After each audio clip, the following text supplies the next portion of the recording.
समुद्र के अंदर डूबी द्वारिका नगरी, जिसे भगवान श्री कृष्ण ने बसाया था, भारत के गुजरात राज्य में अरब सागर के तट पर स्थित है।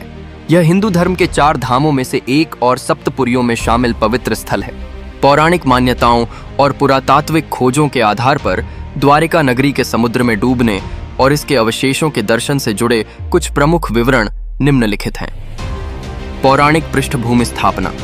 श्रीमद् भागवत पुराण और महाभारत के अनुसार भगवान श्री कृष्ण ने मथुरा छोड़ने के बाद अरब सागर के बीच द्वारिका नगरी की स्थापना की। विश्वकर्मा ने समुद्र से भूमि प्राप्त कर इस भव्य नगरी का निर्माण किया था। इसे पहले कुशस्थली के नाम से जाना जाता था। वैभव। द्वारिका को एक समृद्ध और भव्य नगरी बताया जाता है, जिसमें सोने, चांदी और रत्नों से सजे 7,000 महल, विशाल सभा मंडप, वनस्पति उद्यान, झीलें और समुद्री व्यापार के लिए बंदरगाह थे। इसे कई द्वारों वाला शहर होने के कारण द्वारावती भी कहा जाता था। डूबने का कारण। महाभारत के अनुसार श्री कृष्ण के देहांत और यदुवंश के नाश के बाद द्वारिका नगरी समुद्र में डूब गई। इसे कौरवों की माता गांधारी और कुछ ऋषियों, विश्वामित्र, नारद आदि द्वारा दिए गए श्राप से जोड़ा जाता है। गांधारी ने महाभारत युद्ध के लिए कृष्ण को दोषी ठहराते हुए यदुवंश के नाश का शाप दिया था। पुरातात्विक खोज का इतिहास। 1960 के दशक से द्वारिका के समुद्र तट पर पुरातात्विक अनुसंधान शुरू हुआ। 1960 में डेक्कन कॉलेज पुणे और गुजरात सरकार ने पहली खुदाई की। 1980 और 1990 के दशक में national institute of oceanography (NIO) ने समुद्र के अंदर अवशेष खोजे। मिलने वाले अवशेष समुद्र तल में 60 से 130 फीट की गहराई पर पत्थरों की दीवारें, आयताकार और अर्धचंद्राकार पत्थर, खंभे और लंगर मिले, जो मानव निर्मित हैं। तांबे के सिक्के, मिट्टी के बर्तन और चूना पत्थर की संरचनाएं प्राप्त हुईं, जिनकी आयु 2000 ईसा पूर्व से 1000 साल पुरानी मानी जाती है। 2007 में भारतीय पुरातत्व सर्वेक्षण ASI ने 200 वर्ग मीटर क्षेत्र में विस्तृत खुदाई की, जिसमें और साक्ष्य मिले। हालिया अनुसंधान। 2025 में ASI ने प्रो. आलोक त्रिपाठी के नेतृत्व में समुद्र के अंदर और अन्वेषण शुरू किया, जो भारत में समुद्री पुरातत्व के लिए महत्वपूर्ण कदम है। समुद्र के अंदर दर्शन। वर्तमान स्थिति। प्राचीन द्वारिका के अवशेष अरब सागर में लगभग 300 फीट की गहराई पर है। ये अवशेष समुद्री शैवाल और मछलियों से घिरे हैं, जो एक रहस्यमयी और आध्यात्मिक दृश्य प्रस्तुत करते हैं। Scuba diving. समुद्र में डूबी द्वारिका के दर्शन के लिए स्कूबा डाइविंग का सहारा लिया जाता है।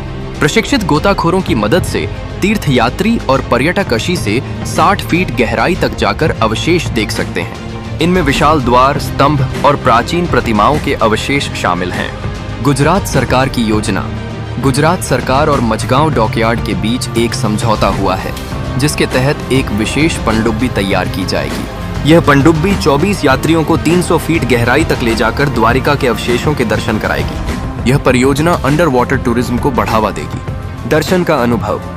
स्कूबा डाइविंग ट्रेनरों के अनुसार सितंबर से अप्रैल तक हर साल करीब 1000 लोग इन अवशेषों को देखने आते हैं। समुद्र तल पर खंडहरनुमा संरचनाएं, जंगली जानवरों की आकृतियां और प्राचीन कलाकृतियां देखने वालों में आध्यात्मिक उत्साह जगाती हैं। महत्वपूर्ण तथ्य। 2 द्वारिकाएं।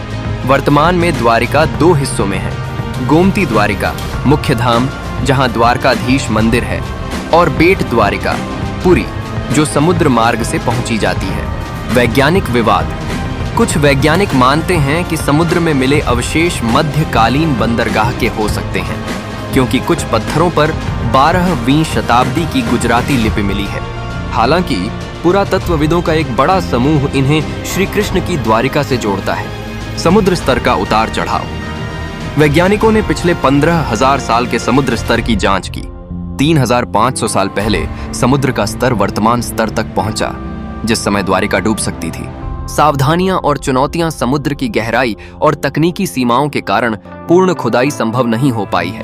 कुछ वायरल तस्वीरें और वीडियो, जैसे राधा कृष्ण की मूर्तियों वाले महल, 3D सॉफ्टवेयर से बनाए गए हैं और वास्तविक नहीं हैं। दर्शन के लिए स्कूबा डाइविंग में प्रशिक्षण और सुरक्षा उपकरण जरूरी हैं। निष्कर्ष। समुद्र के अंदर द्वारिका नगरी के दर्शन एक आध्यात्मिक और पुरातात्विक रोमांच का अनुभव है। गुजरात सरकार की पनडुब्बी परियोजना से भविष्य में यह और सुलभ हो सकता है। यह न केवल श्री कृष्ण के ऐतिहासिक साम्राज्य की झलक देता है, बल्कि भारत की प्राचीन सभ्यता और समुद्री पुरातत्व के अध्ययन को भी बढ़ावा देता है। नोट: यदि आप इस स्थल के दर्शन की योजना बना रहे हैं तो गुजरात पर्यटन विभाग या प्रमाणित स्कूबा डाइविंग एजेंसियों से संपर्क करें।